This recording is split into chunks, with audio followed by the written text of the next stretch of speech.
യുദ്ധത്തിൽ വിജയിക്കാനുള്ള തന്ത്രങ്ങളിലൊന്ന് ശത്രുവിന്റെ ആത്മവീര്യം കെടുത്തുക എന്നതാണ്. ഈ വരുന്ന ലോക്സഭാ തിരഞ്ഞെടുപ്പിൽ ബി.ജെ.പി. ഈ തന്ത്രം ഫലപ്രദമായി പ്രയോഗിച്ചു കഴിഞ്ഞു. പ്രയോഗിക്കുക മാത്രമല്ല, വിജയവും കണ്ടുകഴിഞ്ഞു.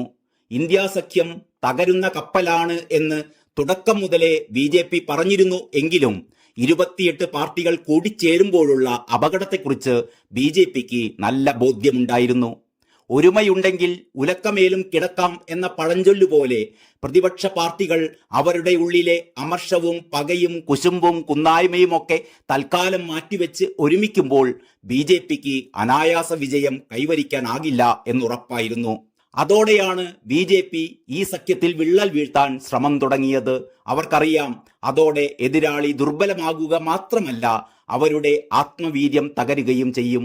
5 സംസ്ഥാനങ്ങളിൽ നടന്ന നിയമസഭാ തിരഞ്ഞെടുപ്പുകളിൽ കോൺഗ്രസ് തോറ്റമ്പിയപ്പോൾ തന്നെ ഇന്ത്യ മുന്നണിയിൽ പരിഭ്രാന്തി പടർന്നിരുന്നു.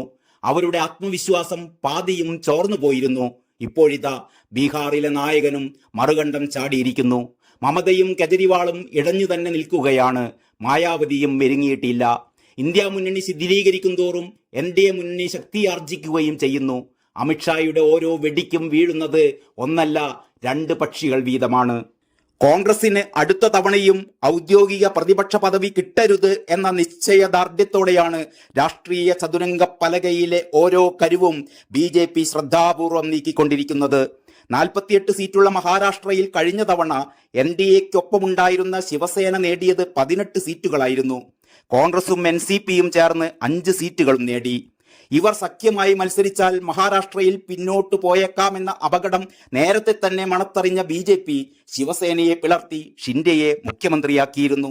ഇപ്പോൾ പ്രതിപക്ഷം നേട്ടം കൊയ്യുമായിരുന്ന 40 സീറ്റുള്ള ബീഹാറും നിതീഷ് വഴി പിടിച്ചെടുത്തു കഴിഞ്ഞു.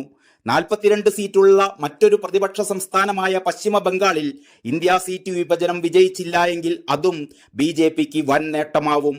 ഇവിടെ കഴിഞ്ഞ തവണ തൃണമൂലിനെ ശക്തമായി നേരിട്ട് 18 സീറ്റുകളാണ് ബി.ജെ.പി. നേടിയിരുന്നത്.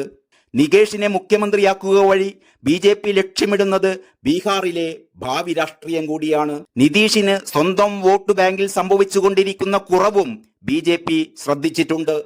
2010-ൽ 115 സീറ്റ് കിട്ടിയ സ്ഥാനത്ത് 2015-ൽ 71-ഉം 2020-ൽ 43 സീറ്റുകൾ മാത്രമാണ് നിതീഷിന് കിട്ടിയത്.